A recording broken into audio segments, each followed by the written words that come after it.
Type your text. Select the Direct Selection tool.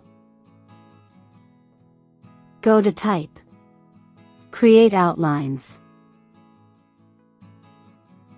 If you select the entire text, you can move one of these dots to adjust all the corners.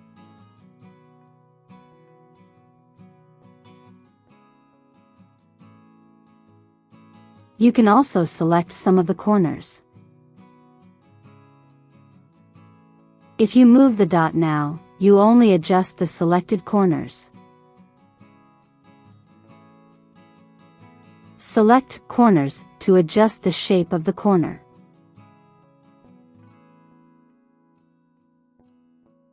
You can also adjust the radius.